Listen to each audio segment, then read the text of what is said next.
one person might be building this content, which is 99.9% of the time the case. So let me show you how we use Inkling Habitat to build Chromers as an example. I'm going to make this full screen just so I have all the real estate I can use. But just keep in mind that this is all happening in Chrome, it's just in a regular web browser. On the left-hand side, I have a little view of all of my titles here. You can see I have the Atlas of Anatomy, I've got Biology. I'm going to hop into Chromers France Day by Day, and when I click on the left-hand side, it loads up a list of objects that make up the title, and in the center I get a preview. And why don't we hop into that same stuff that I just showed you. Here's Paris and Ile-de-France. And when I click, there's a preview of how that content is going to look on an iPad.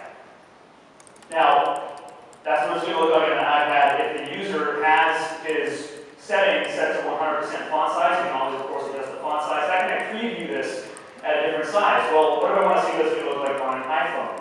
If I scroll down here, you'll see that there are images that view on web and on an iPad, but there's not enough real estate on an iPhone for that. So when I click and change my canvas to mobile, it instantly reflows the content for iPhone, shows me exactly what it's going to look like on any iPhone, and you'll see that things like the images change, the little map of France disappears to make room. Everything's automatically reflowing, and you can see that I can change from the minimum allowable web width up to the pulled out window in the web browser. Instantly, I can change the font size and see how that's going to look.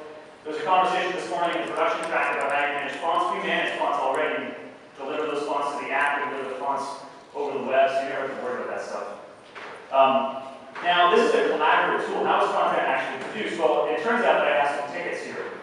So you can see that if I scroll down, someone created a ticket asking for a change in the content. I come in and make modifications to the underlying code. I can come into edit mode, and I can actually double click on any object to get an editable preview. You can see that, I don't know what you guys are able to see there, when I mouse over objects, it actually highlights the object. If you double click, modify it, and save it to the repository instantly. We looked at Paris in one day, and you'll see over here there are a number of links. Here it's saying that this is the only H3 that should be optional on this card. And you see what optional means is just that these dots, the 1, 2, 3 on the left-hand side, there are sort of mandatory stops on the guided tour, and then there are these circular hollow 4s that indicates that that's an optional stop on tour. This was an error at some point, but I don't see an error now. Well, it turns out that this error actually was created in revision 1540 of the content, and we're looking at revision 1549.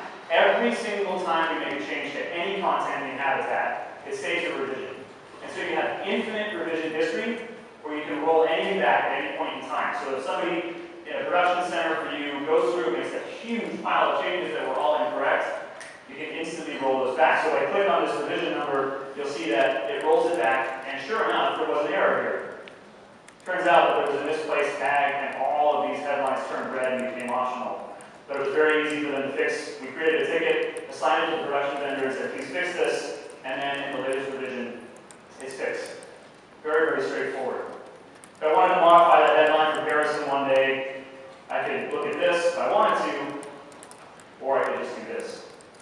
Mouse over the object, change it, Paris in 74 days, and you can see that it's updating it inline, it's updating it with all of the CSS applied, and I can instantly now preview how that content is going to look on any of the devices we support. So here it is on an iPhone, here it is on an iPad. The ticketing system is a really robust way for work groups to collaborate with the content, hand things off to vendors, get them back, produce the XML that you need, all of it stored in the cloud and instantly available to any user. Now, what if you wanted to quickly see all of this content at a glance? There's some really, really powerful features here. So let's say that I just wanted to see Paris and Ile-de-France. Let's go somewhere else. Let's go to Burgundy. We want to see all the Burgundy cards. And so we're going to go out and fetch all of the Burgundy content. I'm going to close this drawer on the left-hand side just to make more room. And here it's rendered at full size. I'm going to zoom out to half size. And here is all my content for Burgundy. And if I want to preview Burgundy for the mobile phone again, I can switch it, and it instantly reflows all of that content for the iPhone. Notice that I am not editing XML. There are people who have edited the XML to get to this point, but they're in production vendors that I'll talk about in a moment. So really, it's like very easy for an editor or a production person to spot problems with layouts, flag them,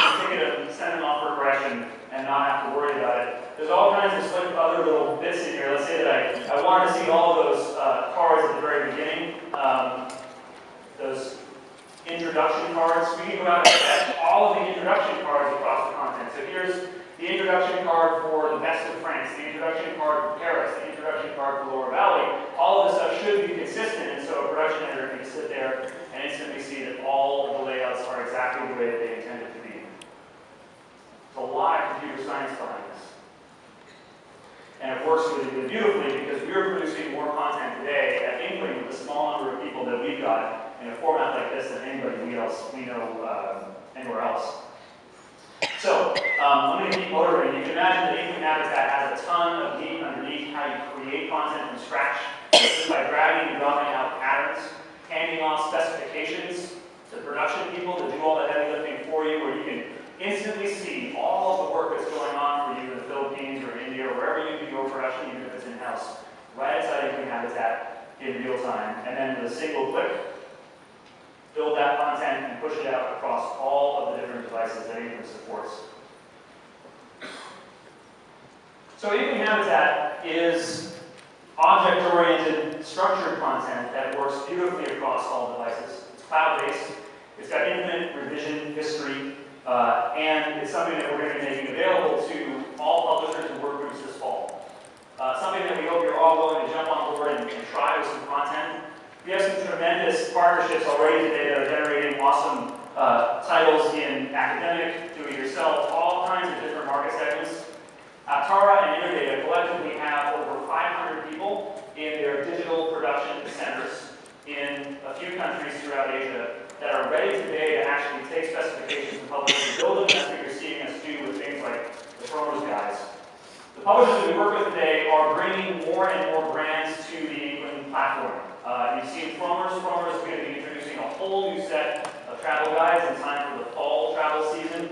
You're going to see some really exciting medical content from a ton of our medical publishers, which is a very strong segment for us. You can imagine you just can't have a decimal out of place on a dosing schedule in a medical book.